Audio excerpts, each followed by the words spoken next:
tout concourt à mon bien. Est-ce qu'on peut l'acclamer pendant qu'on s'assoit? Alléluia.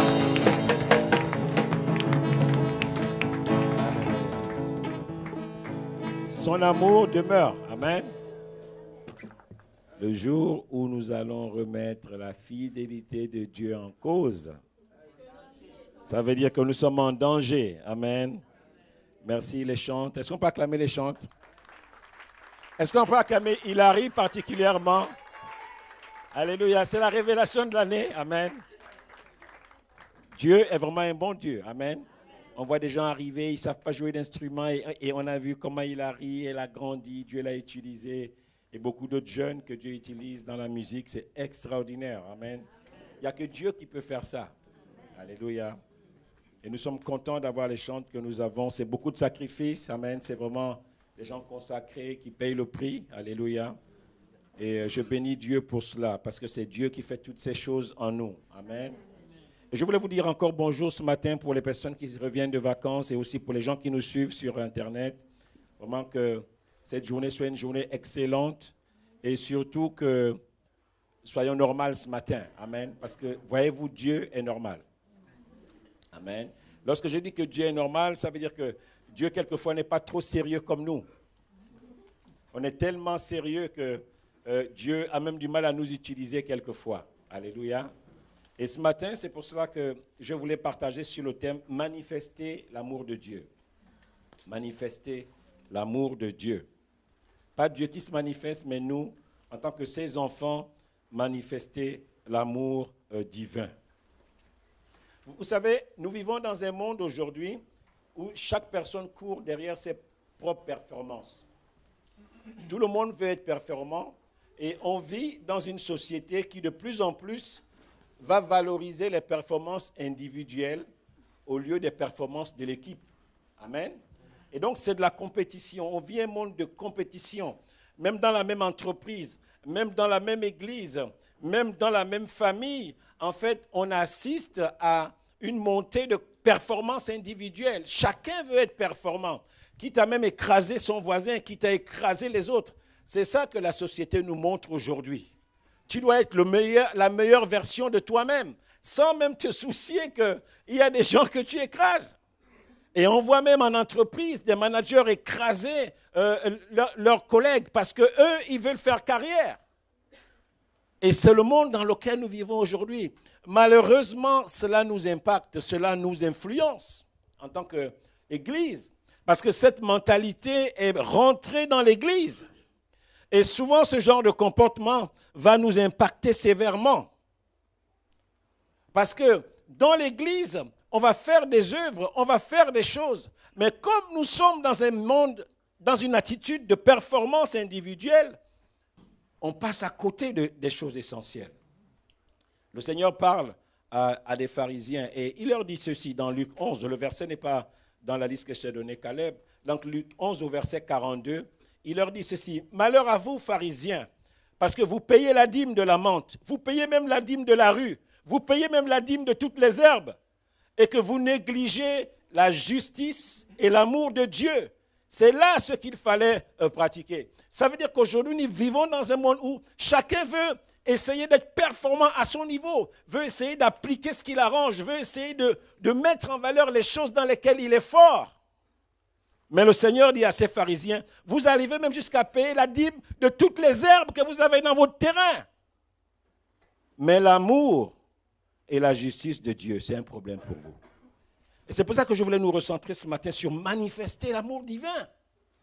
Parce qu'on peut, dans une église, courir tellement derrière ses propres objectifs, derrière ses propres visions, derrière ses propres projets, que quelquefois ton frère qui est à côté de toi n'a plus de place, n'a plus d'importance.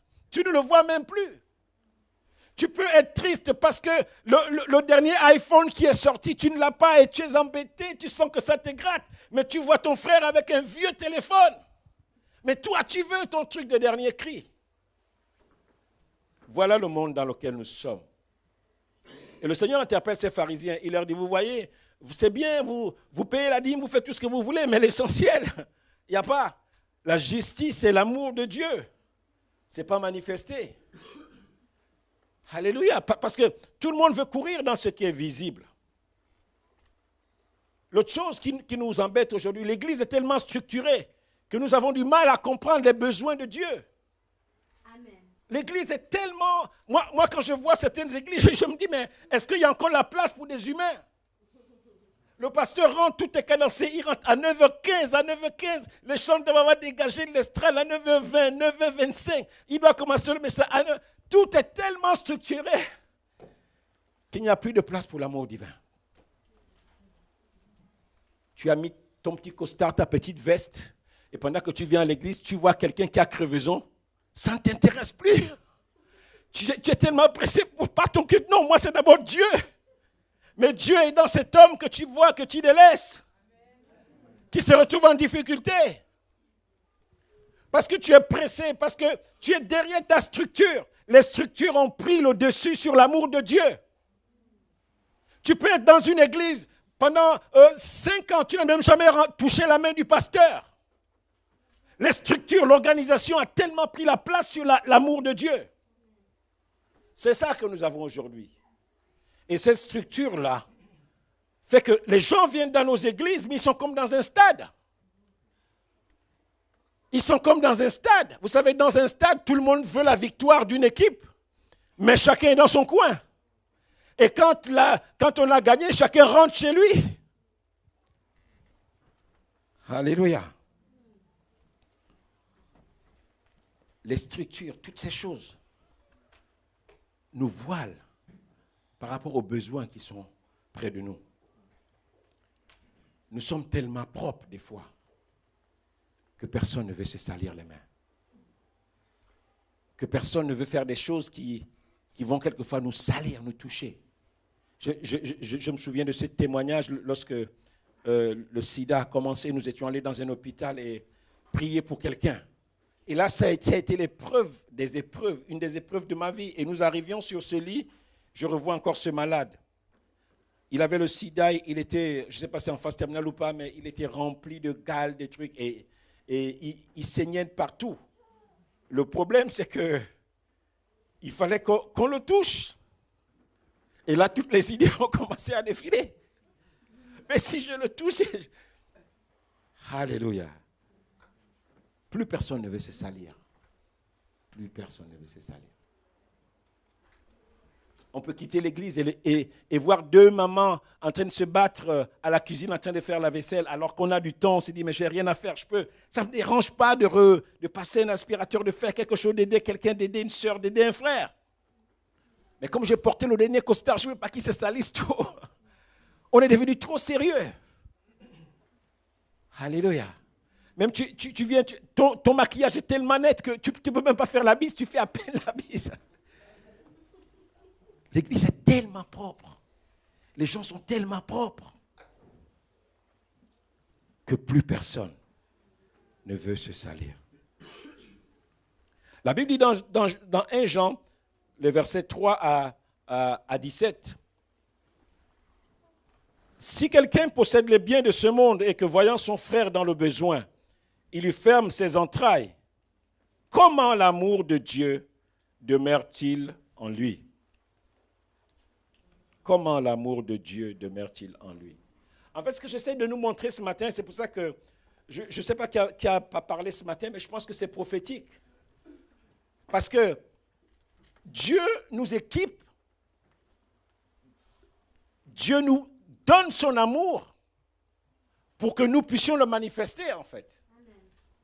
Tout ce que nous recevons de Dieu, c'est pour que nous puissions le manifester. Si ce que je reçois de Dieu, j'ai du mal à le manifester, j'ai du mal à le traduire en amour, en acte d'amour, c'est que j'ai encore du travail à faire. Parce que tout ce que Dieu fait, c'est il nous a manifesté son amour.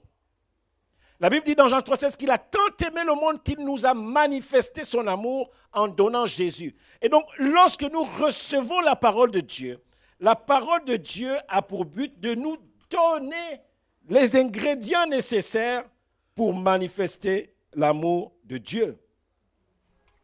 C'est pour ça que je dénonçais un peu toutes ces choses qui sont maintenant des freins pour que l'on voit encore l'amour dans l'Église. Parce que chacun court derrière son chrono.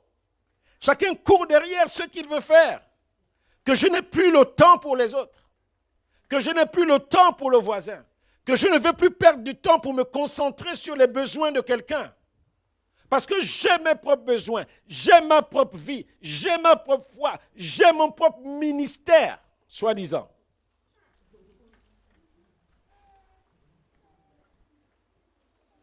Alléluia.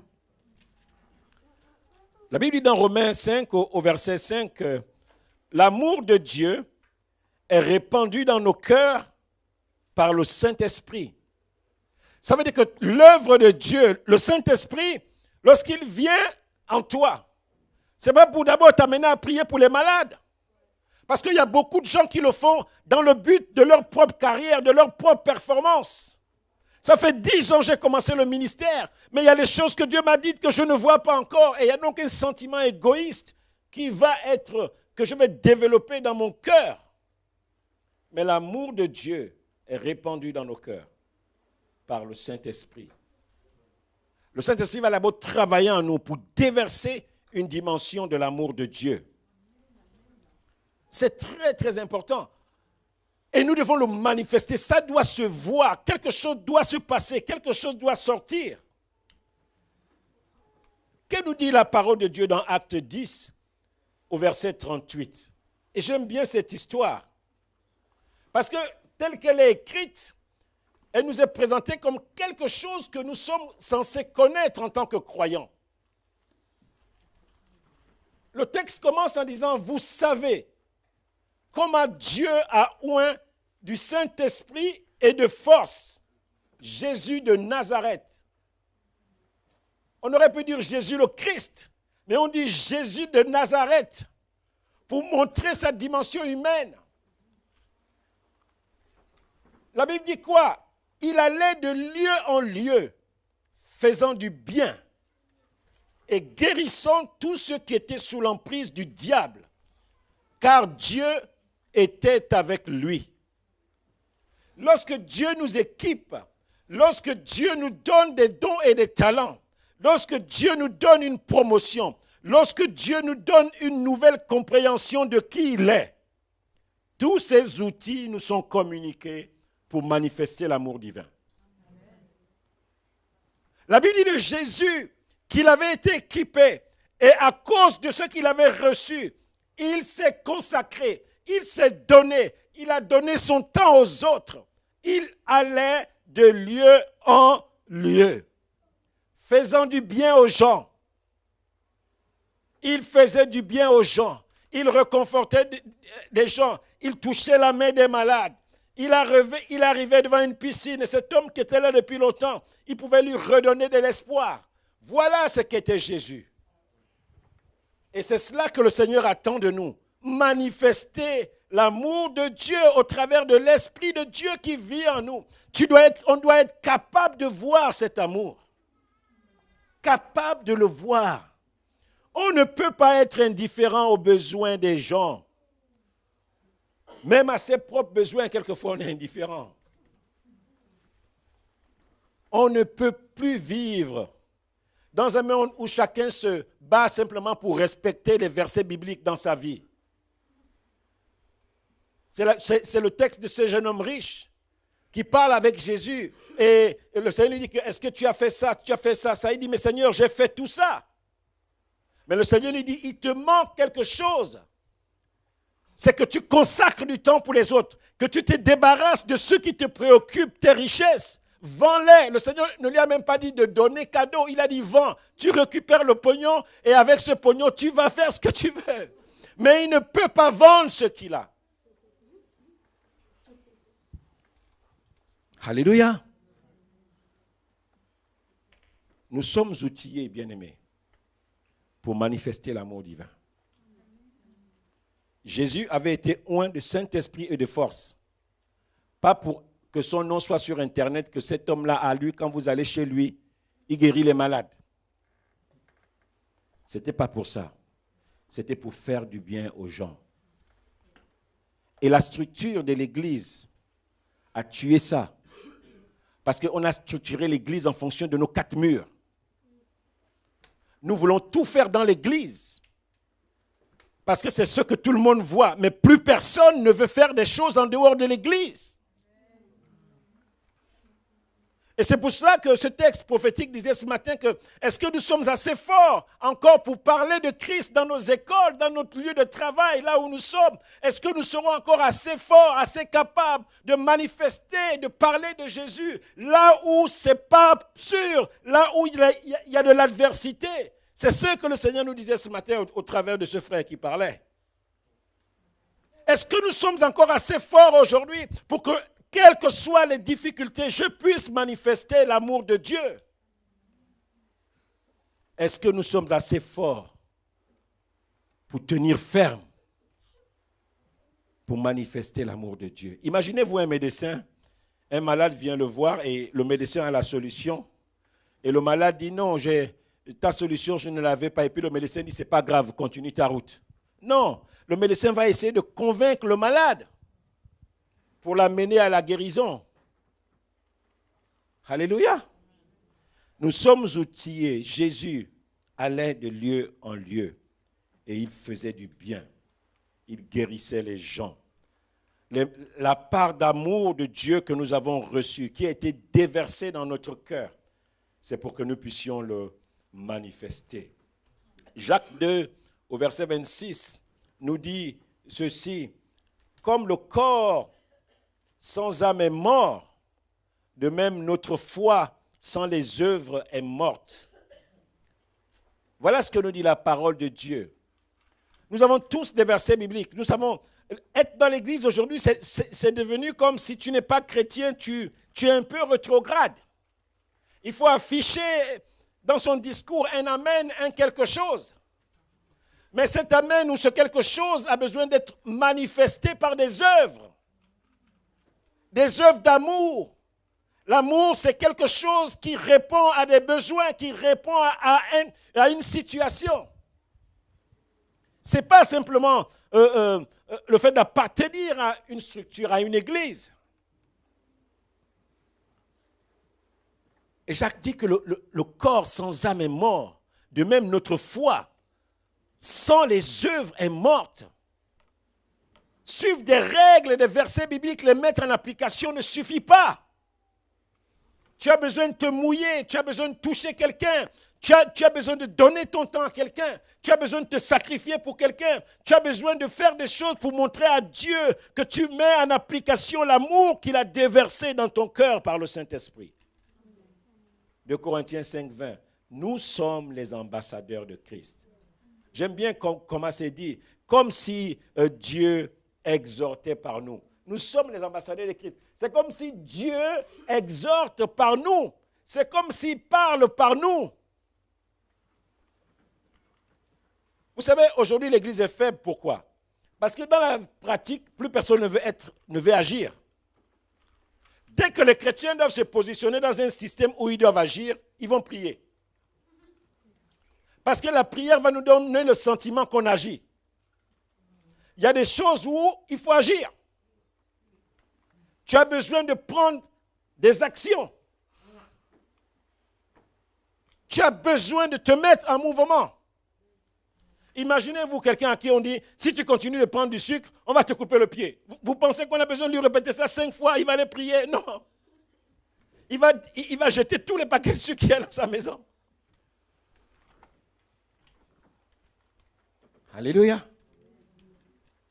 Le pasteur Laurent et moi, nous faisons un effort ces temps-ci. Ça fait depuis quelques années, on se bat maintenant. On ne boit plus de jus de fruits. Parce qu'on ne veut plus du sucre dans notre alimentation. Mais c'est tentant quand on voit un jus de fruits. Mais c'est fini pour nous. On est à l'eau. Plus personne ne veut agir lorsqu'il faut manifester des actes. Mais tu vas plus facilement dire que non frère, je prie pour toi, sœur, je prie pour toi. Mais tu n'as jamais été voir comment il vit chez lui. Alors que là, un fardeau peut vraiment naître.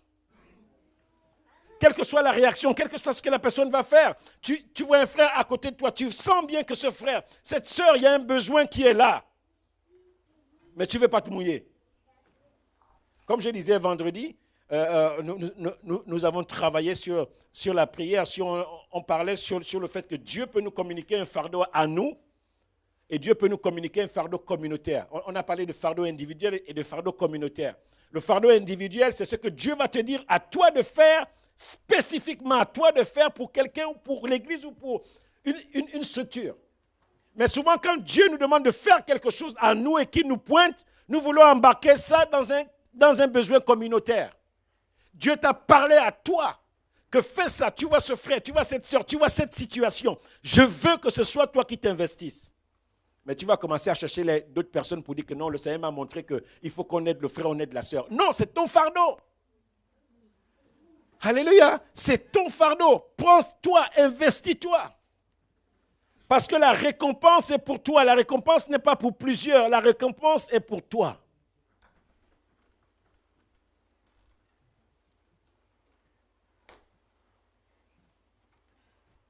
Manifester l'amour divin. C'est au-delà de surmonter ses propres combats. C'est au-delà de gagner ses propres victoires. C'est au-delà de ses propres performances. C'est au-delà de ma vie chrétienne marche. C'est au-delà de Dieu m'a béni. Manifester l'amour divin. Parce que le Seigneur a déversé dans ton cœur l'amour de Dieu pour que tu sois un ambassadeur, pour que tu puisses le manifester. Et je comprends pourquoi Jacques dit ceci au verset 8 du chapitre 2. Si vous accomplissez la loi royale selon l'Écriture, tu aimeras ton prochain comme toi-même. Tu aimeras ton prochain comme toi-même. Jacques parle de cela comme étant la loi royale. Le fait d'agir vis-à-vis des autres et d'agir dans sa propre vie. Et l'amour divin en nous va se manifester envers l'amour que nous avons pour notre prochain. Ce que je peux appeler la manifestation extérieure et envers l'amour que j'ai pour moi-même. C'est important de comprendre cela. Lorsqu'il s'agit de manifester l'amour, il ne s'agit pas d'aller dans tous les sens. Il n'y a que 2 directions. Il n'y a pas 1000 directions. Il y a 2 directions. L'amour vis-à-vis de mon prochain. Qui est mon prochain? C'est ceux qui sont en dehors de moi. Et l'amour vis-à-vis de moi-même.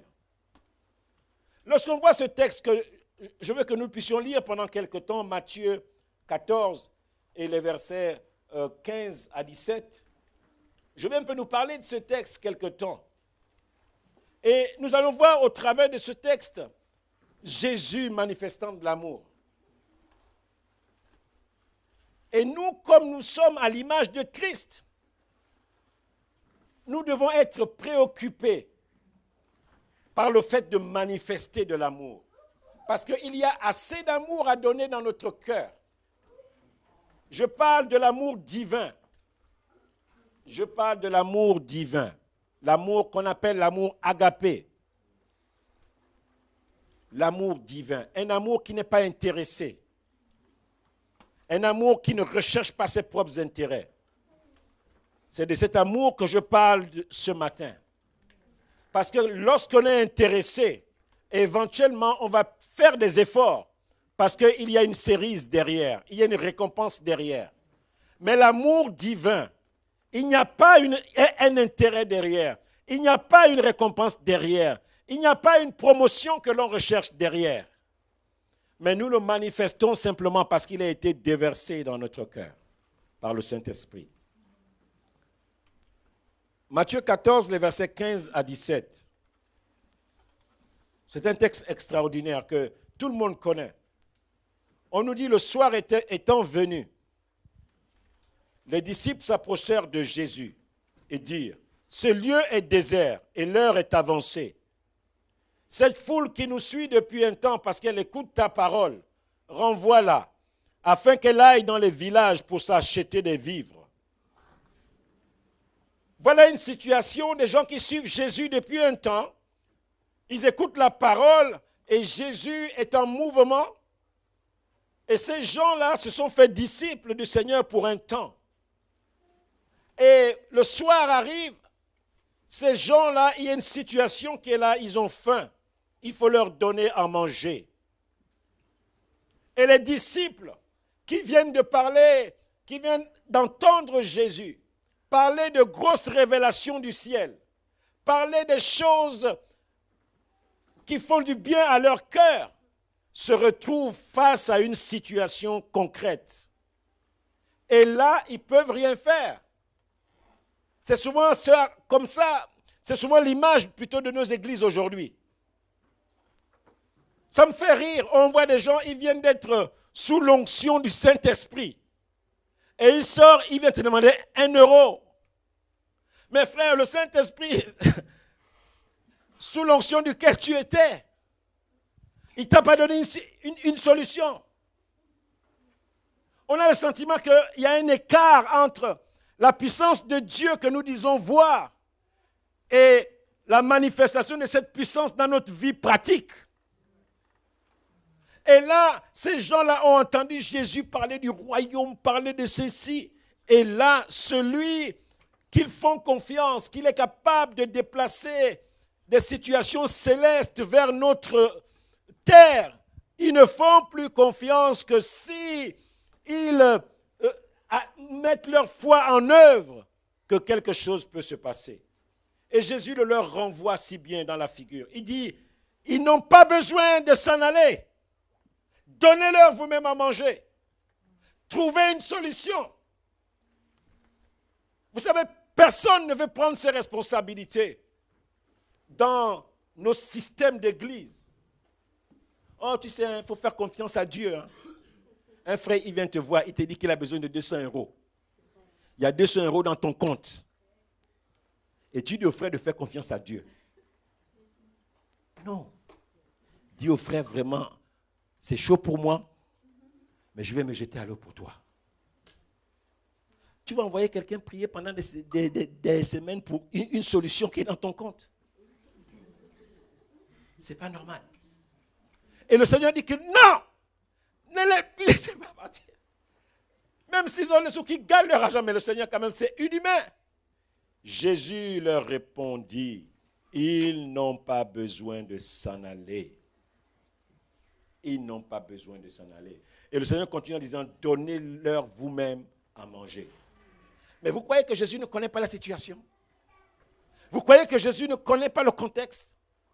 Vous croyez que Jésus ne sait pas ce qui se passe? Mais le Seigneur veut nous amener à aller au-delà.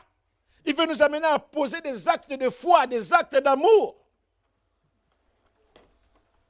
Moi, je pensais même qu'il devait dire que, bon, ok, on va collecter l'argent de tout le monde et nous, les disciples, on va aller en ville, prendre des choses en gros et puis on va venir pour essayer de nourrir tout le monde. Ou bien que chacun va essayer de se mettre en danger pour ces gens qui suivent le Seigneur depuis longtemps, qui suivent notre Seigneur depuis longtemps. Mettons-nous en danger, mettons nos ressources, mettons plus personne, lorsqu'il faut poser des actes pratiques, n'est prêt à se mouiller. Et c'est souvent notre attitude en tant qu'Église ou en tant que croyants. Nous sommes prêts à croire à la manifestation de Dieu lorsqu'elle est lointaine. Lorsqu'elle ne s'applique pas dans le présent. Oh, Dieu fera. Mais tu sais que quand Dieu fera, tu ne seras plus là. Donc tu ne cours aucun risque de te mouiller. Tu sais que le mois prochain, tu vas voyager. Oh, il y a un besoin qui est là. Il y a une situation de besoin qui est là. Tu vas donner des gros amens parce que tu sais qu'en fait, tu ne paieras aucun prix, tu seras en vacances. Tant qu'une situation est lointaine, nous sommes prêts à dire que l'on va faire. Mais quand une situation est présente et pressante, plus personne ne veut se mouiller. Et c'est ça l'Église aujourd'hui. Soit nous allons nous réfugier vers la prière, il faut prier. Mais bien aimé, il y a des situations pour lesquelles il ne faut pas toujours prier. Il y a des situations où la solution est en nous, les frères. la solution est avec un médecin. Quelquefois, tu es malade. La maladie est connue, la maladie est maîtrisée. Tu vas prier pourquoi? Tu as une cataracte. C'est quelque chose qui est maîtrisé aujourd'hui. Va te faire opérer et puis c'est tout. On n'a pas besoin de prier pour ça. Mais comme tu es un enfant de Dieu, Dieu te protégera pendant l'opération. Il y a des situations où on a besoin simplement d'être pris en charge. Il y a des situations où on a besoin d'un coach, où on a besoin d'un frère, d'une soeur qui se mouille pour dire que frère, non, je trouve que tu manques de discipline. Moi, je vais te coacher. Moi, je vais t'accompagner. Parce que je trouve que tu tournes en rond depuis quelque temps. Maintenant, la personne à qui on dit ça doit être humble aussi, il dit que oui, si tu m'accompagnes, je prends. Parce qu'en fait, ce qui me manque, c'est la discipline. Combien de chrétiens on sent que lui, là, c'est un désordonné? Mais personne ne veut dire que frère, en fait, tu es un désordonné. Tu as besoin d'être discipliné. Et moi, je me positionne pour t'accompagner. Mais tout le monde a peur. Mais Jésus n'avait pas peur. Jésus n'avait pas peur de se positionner vis-à-vis de la manifestation de l'amour. L'amour de Dieu, lorsqu'il se manifeste, ne viendra pas toujours avec des mots gentils. Tu sais, nous, Dieu, je t'aime de l'amour du Seigneur. Quelquefois, il va être dur. Quelquefois, le Seigneur va te dire que non, ça fait 2 ans, tu es dans cette situation, il faut que ça change. Donnez-leur vous-même à manger. Vous imaginez, vous prenez ça en plein visage. Mais Jésus, ça c'est quoi ça? Donc, et puis, est-ce que c'est nous que ces gens-là suivent? C'est toi qui suives le Seigneur. Les disciples, ils ont commencé à parler. Est-ce que c'est pour nous-mêmes qui sont là? Donnez-leur vous-même à manger. Ils n'ont pas besoin d'aller dans la ville. Ils n'ont pas besoin de ça. Parce que lorsque Jésus te dit quelque chose, il te donnera la force nécessaire. Dieu a oint du Saint-Esprit et de force Jésus-Christ de Nazareth, qui allait de lieu en lieu. Dieu, lorsqu'il nous oint, lorsqu'il nous équipe, il y a la dimension de l'esprit, il y a aussi cette capacité qu'il nous donne pour être boosté pour faire les choses. Cette capacité que tu as à te mettre en situation, à te dire que non, je ne laisserai pas la situation se faire. Vous savez, quelquefois, les païens nous surprennent par leur attitude. Et ça, en France, c'est quelque chose qui est extraordinaire parce que lorsque quelqu'un est en danger, vous allez voir tout de suite, les gens vont se mettre autour de cette personne. C'est des réflexes souvent qu'on ne trouve pas dans nos milieux chrétiens, en fait. Personne ne veut se mouiller. C'est pour ça que je dis que l'église est trop propre aujourd'hui. L'église est trop propre. Le pasteur Laurence prenait cette image des hommes de Dieu qui viennent dans des églises en disant « Moi, le Seigneur m'a béni, je suis un milliardaire. » Moi, j'aimerais que cette personne qui dit ça, il donne 20 bourses d'études à des étudiants dans cette église-là. Il dit « Bon, je cherche 20 étudiants qui n'ont pas de bourse. Cette année, c'est moi qui paye les bourses. » Voilà la bénédiction. Pas cette bénédiction, tu vois cet homme de Dieu, Dieu l'a vraiment béni. Dieu l'a ceci. Tu vois tel fin, il est béni. Mais il est béni, ça touche qui? Sa bénédiction fait du bien à qui? À personne. On n'a pas besoin de ça. Jésus est dans une situation réelle. Il leur dit, faites quelque chose, donnez-leur à manger, mouillez-vous pour ces gens-là. Et là, ils disent, nous n'avons que 5 pains et 2 poissons. Et nous connaissons la suite de l'histoire. Le Seigneur va multiplier. Le Seigneur veut montrer à ces gens-là que ce que je fais là, avec ce que vous avez reçu, vous êtes capable de le faire. Le Seigneur veut leur dire qu'en réalité, lorsqu'il y a un besoin quelque part, vous êtes capable de répondre aux besoins si vous vous organisez. Il dit, amenez-moi ce que vous avez.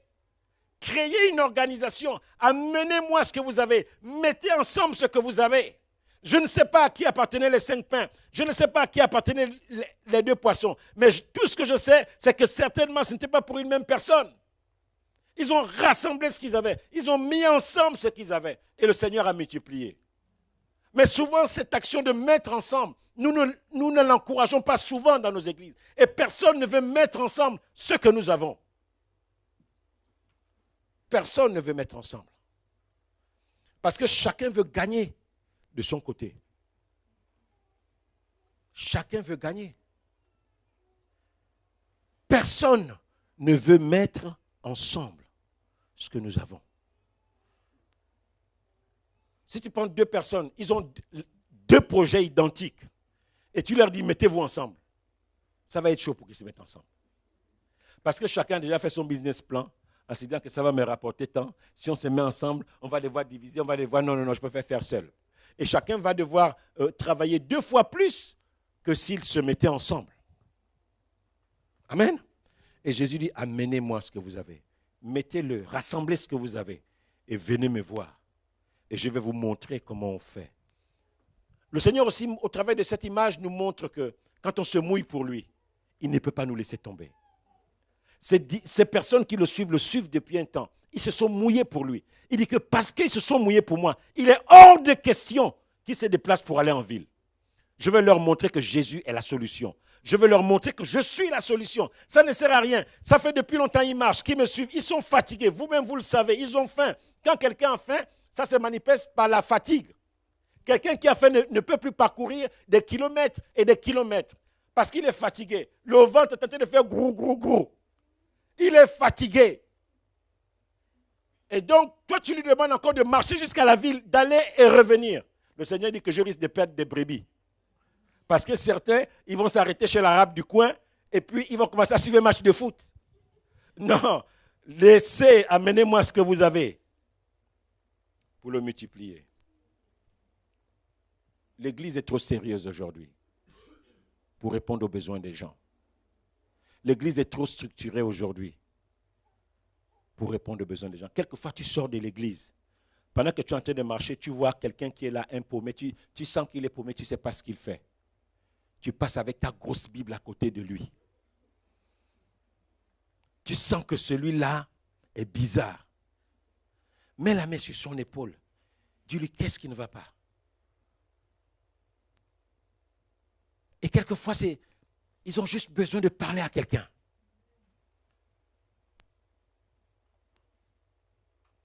Touche-le. Dis-lui quelque chose. Encourage-le. Vous savez, nous sommes devenus tellement insensibles que même entre nous, tu sens le frère là que non, en fait, le costard qu'il porte là, tous les dimanches, c'est le même costume qu'il amène à l'église.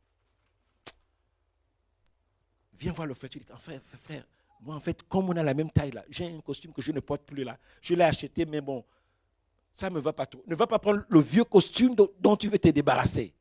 Montre à la personne qu'il a du poids à tes yeux. Prends même le costume là où il t'a dit que mais tu portes un beau costume là. Et c'est celui-là que tu amènes au pressing que tu dis que non. La dernière fois je t'ai vu que tu as aimé ce costume, mais je te le donne. Bien aimé, c'est ça l'amour de Dieu. C'est ça là. Ça passe par là. Ça me fait rire. Ces gens qui sont prospères dans les églises et qui ne mouillent pas les autres. La Bible déclare que celui qui arrose sera lui-même arrosé. À qui tu fais du bien, tu arroses qui? Lorsqu'on se mouille pour le Seigneur ne nous laisse pas tomber. Il ne nous laisse pas tomber. Et c'est pour ça que quand on est un enfant de Dieu, le Seigneur en fait va nous mettre de la pression. Mais vous savez, quand Dieu nous met de la pression, la capacité que l'homme a, il a la capacité d'éteindre la voix de Dieu. Nous avons tous cette capacité d'éteindre la voix de Dieu, de faire taire la voix de Dieu en nous. Et c'est ça souvent le danger. Et ça souvent, c'est lorsque nous nous familiarisons avec les choses. On tourne tellement d'une certaine façon. Tu peux décider que tous les mercredis, ok, lorsque tu reviens du travail, tu dois parler à quelqu'un. Tu dois chercher un homme qui est dans le besoin. Et tu dois lui parler. Mais comme nous courons tous derrière les métros et les trains, tout le monde court derrière le fait de rattraper son train. Plus personne ne s'arrête. Plus personne ne s'intéresse aux situations devant lui. Plus personne. Tu vois même quelquefois quelqu'un qui est en danger devant toi. Ça ne t'intéresse plus. 2 Corinthiens 5, 14. C'est un texte extraordinaire. L'amour de Christ. Il y a une version qui dit que l'amour de Christ nous étreint. Dans cette version, on dit l'amour de Christ nous presse. L'amour de Christ ne peut pas te laisser indifférent. L'amour de Christ doit te mettre la pression. L'amour pour les choses de Dieu, pour le plan de Dieu doit te mettre la pression. Et ça doit t'amener à faire le bon choix. Jésus, sentant la croix arriver, il avait une telle pression qu'il prie. Il dit, Seigneur, si tu peux éloigner cette coupe de moi. Mais le Seigneur savait que ce n'était pas la volonté de Dieu. La volonté de Dieu, c'était qu'il passe par la croix. Il a dit, mais je me soumets à ta volonté. Et l'amour de Christ va te mettre de la pression pour faire les choses. Va te presser. Mais c'est à toi d'agir. C'est à toi de réagir. C'est à toi de faire les bons choix. Parce que le Seigneur te dira toujours ce qu'il faut faire. Combien de personnes se battent avec le désordre dans leur vie? Le manque de discipline. Au 21e siècle, là où nous sommes, il n'y a pas de place pour des gens qui ne se prennent pas au sérieux, qui ne mettent pas de la discipline dans leur vie. Sinon, vous allez finir votre vie frustrée et aigrie. À 70 ans, vous allez vous rendre compte que mince, il y a des choses que je n'ai pas accomplies. Et le Seigneur va nous mettre de la pression pour agir sur nous-mêmes. Parce que le Seigneur nous aime. Parce que le Seigneur veut que tu t'aimes toi-même. Il va te dire de faire les choses pour toi-même. L'amour de Christ va te presser en disant que non, il est temps que tu commences à te lever plus tôt. Il est temps que tu commences à travailler un peu plus. Il est temps que tu te disciplines, que tu reprennes du sport, que tu reprennes ceci, que tu arrêtes de manger ça ou ça. L'amour de Christ va te discipliner comme cela. Vis-à-vis de toi-même. Le Seigneur va nous mettre une pression. Il va parler à notre cœur par des prédications, par un voisin, par un frère, par la parole de Dieu. Il va te parler. Il va te dire, prends-toi en main. Il va te dire que décide de déplacer les lignes. Déplace tes bornes. Fais ça, fais ça. Il va tout le temps te mettre de la pression. Mais c'est ta capacité à obéir qui va être en jeu ici. Et c'est souvent là où le Seigneur nous attend.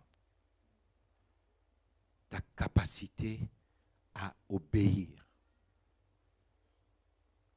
L'amour de Dieu, ce n'est pas simplement toujours être gentil. Le Seigneur va te dire de faire des choses qui quelquefois vont te déranger, vont te mettre dans des situations inconfortables. Manifestez l'amour de Dieu. Manifestons l'amour de Dieu. On ne peut plus vivre dans ce monde sans faire de différence. C'est quoi la différence de l'Église aujourd'hui? Si les vies des gens peuvent être détruites dans l'Église, mais qu'est-ce que le Seigneur nous apporte? Si l'Église n'est plus la solution, mais comment les gens vont faire? Non, l'Église doit à nouveau être la solution. L'Église doit à nouveau être la solution. Tu dois prendre du temps pour quelqu'un. Tu dois prendre du temps pour quelqu'un. Tu dois t'investir pour quelqu'un. Tu ne peux pas être dans une église que toi seul. Tu viens, tu pars, tu prends ta petite Bible, ta petite voiture, tes petites chaussures, ton costume bien ciré. Tu ne veux pas trop qu'on te froisse et tu rentres chez toi. Non. Non. Prendre du temps pour quelqu'un. Prendre du temps. Frère, ça va. Sœur, ça va vraiment. Non, sœur, ça ne va pas. Non, frère, ça ne va pas. Je vois que depuis un temps, il y a telle ou telle situation. Je m'engage à t'aider.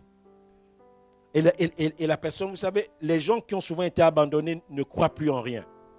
Et ils vont refuser au départ votre aide. Mais si c'est Dieu qui vous a dit de le faire, insistez.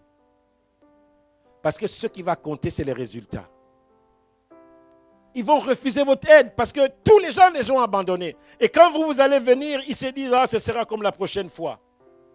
Laisse-moi. Vous savez, les mendiants, quand vous voulez les aider, ils ne veulent pas. Hein, parce qu'ils ont toujours été rejetés. Et ils pensent que c'est quelqu'un qui vient simplement mettre leur nudité à découvert. Et insister. Dire, non frère, je veux t'aider, je veux t'accompagner. Et soyez constants. Combien de personnes ont dit, je vais faire? Et puis le temps les a rattrapés. Non, pasteur, ça, tu peux compter sur moi, je vais faire. Et puis tu vois que le frère commence à t'éviter. Le dimanche, après le culte, plouc, il est parti. Parce qu'il a peur que le pasteur demande, mes frères, en fait, le bilan là. Comme dit l'autre, quel est le projet? Où est-ce que tu en es dans ton projet? l'amour de Dieu. Le Seigneur nous équipe en réalité. Quand Dieu nous parle, quand Dieu nous a donné des orientations, tout cela a pour résultat d'être traduit en amour de Dieu. De la même façon que tout ce que nous mangeons, c'est pour nous maintenir en bonne santé, tout ce que Dieu nous donne doit se traduire en amour pour lui et pour les autres.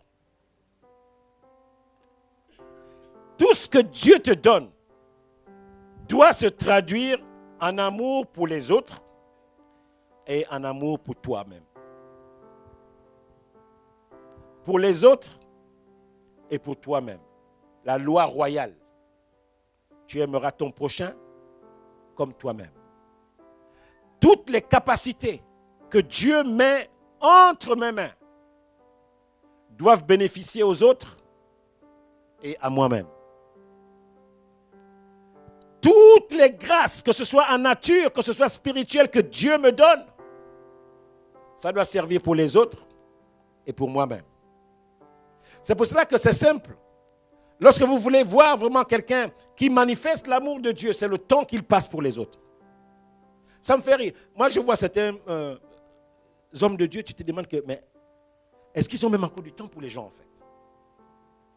Est-ce qu'ils ont encore du temps? Ça veut dire qu'il descend de sa voiture, c'est quelqu'un qui lui ouvre la portière, on referme, il passe dans les rangs, personne ne doit le toucher.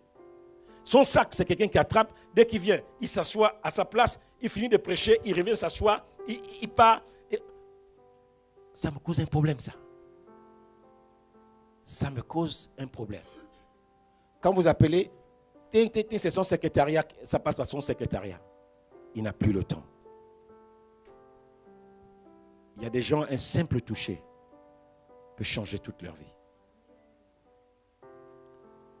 Je vais terminer par un témoignage. Le Seigneur, depuis quelque temps, nous avait mis à cœur d'aller rencontrer un homme de Dieu.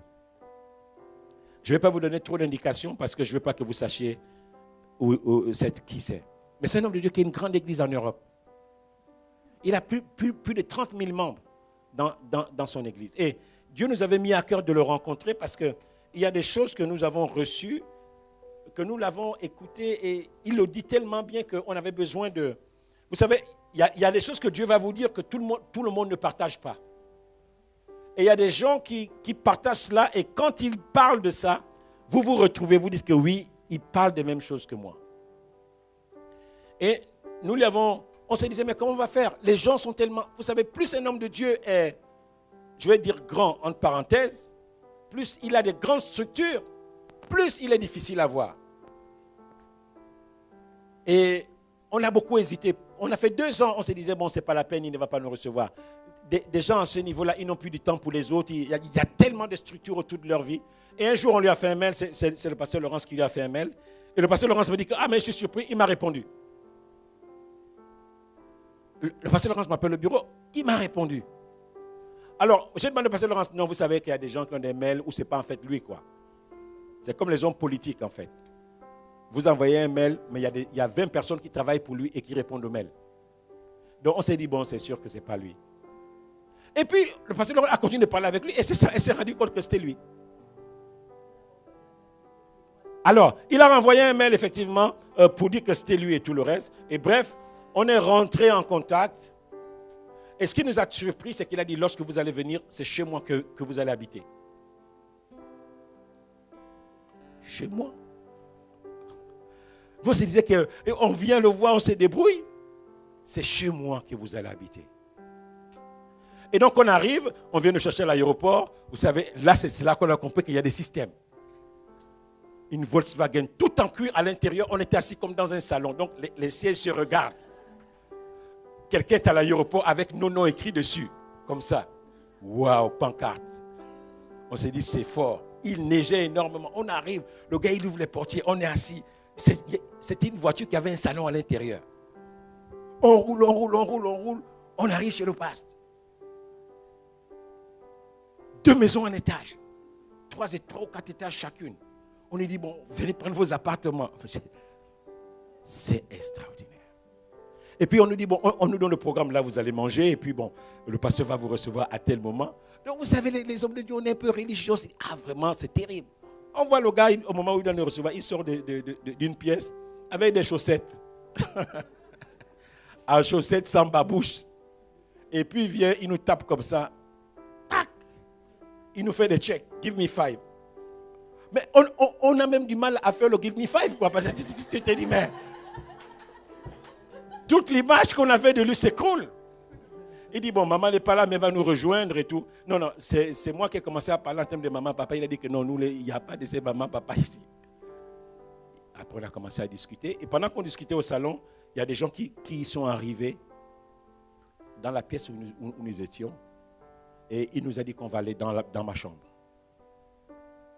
Depuis que je suis né, je n'ai jamais vu une chambre comme ça. Même pas en film. Et puis on arrive dans sa chambre. Il s'assoit sur le lit. Il dit, mais asseyez-vous aussi sur le lit. J'ai dit, on est dans un monde de fous. Et cet homme manifeste vraiment l'amour de Dieu. La première fois que je l'ai rencontré, c'était à Paris. Il était en escale. Et quand j'ai vu comment il s'est manifesté, j'ai dit non, il faut que je rencontre cet homme parce qu'il me ressemble. Il me ressemble. C'est cette image que j'ai toujours eue d'un homme de Dieu. Il me ressemble. Et aujourd'hui, nous sommes en contact. Un homme extraordinaire. Simple. Et donc ce soir-là, depuis ce soir-là, nous restions avec lui jusqu'à 1h, 2h du matin. À parler de tout, bavarder, faire des lives. Et c'était extraordinaire. Quelqu'un qu'on rencontrait pour la première fois, sans barrière. Et le dimanche, pendant qu'on doit aller au culte, je me suis dit, waouh! On devait d'abord aller au culte dans une première église. Et je me suis dit que là, c'est compliqué pour nous. Je me suis dit, quelle voiture le passe va nous sortir? Je vois sa femme qui devait prêcher. On voit quelqu'un qui passe. Et comme on parlait, il passe. Apparemment, il nous cherchait. Il ne savait pas que c'était nous. Et puis finalement, il a su que c'était nous. On vient, on monte dans la voiture. On arrive déjà devant la voiture. On est debout. On voit une voiture normale. La vitre était un peu fendue. Et puis nous, on est debout. En fait, on s'attend qu'une grosse limousine sorte du parking. Et puis la femme du pasteur sort. Elle dit non, viens t'asseoir devant, pasteur. Et elle s'est mise. C'était une break avec 7 places, mais une voiture break. Et puis elle a quitté devant où elle était. Elle s'est mise avec le pasteur Laurence au milieu. Elle a envoyé les 2 enfants derrière. Et moi, je me suis mis devant avec le chauffeur et on est parti. Quand on arrive à l'église, elle connaissait tous les membres de l'église par leur nom. Elle pouvait dire que toi, je ne t'ai pas vu le dimanche dernier, mais toi, tu faisais quoi? Ça nous a touchés. On s'est retrouvés. On s'est retrouvés, on s'est dit, c'est ce que nous cherchons. Voilà l'image de l'homme de Dieu que nous avons. C'est quelqu'un qui peut acheter un avion cash. Cash. C'est un millionnaire, pas les millionnaires que les gens, les faux millionnaires. Un millionnaire, il peut acheter un avion cash. On s'est retrouvés. On a vu l'amour de Dieu être manifesté. On a vu comment il traitait ses serviteurs. Je me souviens de ce soir-là, nous étions en train de parler, il a fait venir une sœur. Et il parlait avec la sœur. C'est après qu'on a su que la sœur était la ménagère. Dans quel monde on est? L'amour de Dieu. Moi, je connais des pasteurs où les gens qui travaillent pour eux ne peuvent pas boire l'eau dans les mêmes verres que eux. Où on apprend aux enfants que lui, c'est le chauffeur. Malgré le fait que c'est un frère. Mais c'est un chauffeur. Ce n'est pas un frère. Nous devons être sensibles à ce que Dieu veut faire dans ce temps de la fin. Arrêtons de courir derrière nos propres performances. Tu n'as pas besoin de ça. Sois normal. Dieu est normal. Il faut savoir enlever ta veste quand il faut. Il faut savoir se mouiller quand il faut. Et c'est ça que Dieu veut faire. Du moins, c'est ça que Dieu nous a donné dans cette église. C'est pour ça que des fois, vous voyez, vous me trouvez ici en poussière, le pasteur est en train d'aspirer. C'est ça, c'est cette image que Dieu nous a donnée à nous dans cette église. Que d'autres personnes aient leur image. Mais Dieu veut une image des hommes et des femmes qui s'attrapent, qui se mettent ensemble, qui vivent une vie chrétienne normale. Parce que Dieu est normal. qui vivent une vie chrétienne où nous sommes tous les enfants de Dieu et que l'on marche ensemble dans le respect et dans l'amour du Seigneur. C'est ça que Dieu veut. C'est ça que Dieu veut pour nous ici, à Ciel. Ou un Dieu qui est normal, un Dieu qui est simple, un Dieu qui est capable de s'approcher, de nous parler. Dire à ton frère, mes frères, tu as cette situation. Mais moi j'ai deux voitures cette semaine, tu as du mal à aller au boulot. Mais viens prendre ma voiture, moi j'en ai pas besoin cette semaine. Simple. Et lui dit, si tu prends les PV, c'est toi qui vas les payer quand même. Amen. Voilà l'église que nous voulons. Est-ce qu'on peut s'élever ce matin pour prier? Voilà l'église. Un amour simple. Il y a quelqu'un ce matin qui veut que tu lui accordes du temps. Peut-être qu'il t'admire de loin, mais il veut que tu descendes de ton piédestal et lui dire que frère, touche sa main, parle-lui, montre à la personne que tu as de l'intérêt pour lui. Montre à la personne que tu peux l'écouter. S'il y a quelqu'un ce matin qui est dans l'église depuis longtemps et que tu n'as jamais pris le temps de parler avec lui, fais-le aujourd'hui. Va vers lui, lui dis que frère, j'étais réticent. Peut-être que je n'avais pas de raison, mais avec le message que le pasteur nous a donné, l'église est véritablement une famille. Nous sommes une famille et dans cette famille, nous devons nous soutenir, manifester l'amour les uns pour les autres. Et ce matin, je veux casser la barrière peut-être qu'il y avait entre nous. Je veux m'approcher de toi simplement. Commence à t'intéresser à quelqu'un, peut-être qu'il y a un frère dans l'église, tu ne connais même pas son prénom. Et casse le mur, dis que non. Mais en fait, je te vois souvent, quel est ton prénom, quel est ton nom? Essayons de faire ça ce matin. Essayons de faire ça ce matin après le culte. C'est pour cela que nous faisons ce repas, pour qu'on se parle entre nous, pour que tu essaies de sentir, lorsque tu parles avec quelqu'un, les besoins, les réalités, les souffrances par lesquelles il passe, que tu essaies de sentir en réalité ce qu'il vit depuis un temps, que tu essaies de sentir. Il dit que non, moi je peux t'accompagner. Si tu as telle difficulté, je peux te donner un jour par semaine à déposer tes enfants à l'école. Je peux t'accorder quelques temps, peut-être chaque soir, pour t'aider dans telle chose. Je peux faire ça pour toi, sans que ce soit monnayable toujours. Voilà ce que je peux faire pour toi, frère. Je peux être là, je peux t'accompagner, je peux te donner ceci, je peux faire ça. Voilà l'église. Voilà l'église. Pas une église où chacun, c'est la compétition. Chacun veut donner le meilleur de lui-même. Même si l'autre à côté est en train de se noyer. Non, toi, tu veux d'abord arriver au but. Et puis après, tu vas venir le sauver. Non, mais il sera déjà mort. Non, le Seigneur veut que tu prennes sa main pendant que toi aussi tu avances. Que vous puissiez avancer ensemble. C'est ça l'église aujourd'hui. Cette image d'une famille. L'église est une famille où on porte nos fardeaux les uns les autres. L'église doit être cette famille où on s'intéresse aux besoins des autres. L'église doit être cette famille où je dois regarder à mon voisin. Je dois regarder mon voisin de la tête aux pieds. Je dois être capable de répondre aux besoins de mon frère, répondre aux besoins de ma soeur. Je dois être capable d'être la solution pour mon frère, d'être la solution pour ma soeur, d'être la solution pour l'église, d'être la solution pour mon environnement, d'être la solution pour mes voisins. Même s'ils ne sont pas des chrétiens, je dois être capable d'être la solution pour quelqu'un. Je dois être capable de donner l'amour qui a été déversé dans mon cœur par le Saint-Esprit à quelqu'un. Je dois être capable. C'est ce que le Seigneur veut nous dire ce matin. Je dois être capable. Et il y a trop d'égoïsme. Nous vivons dans un monde qui s'enfonce dans l'égoïsme. Prions quelque temps. Dis-lui quelque chose ce matin. Je ne sais pas ce que le Seigneur t'a dit, mais moi, le Seigneur, lorsqu'il m'a donné ce message, je voulais casser les barrières. Je voulais dire à Dieu que nous voulons sortir des performances.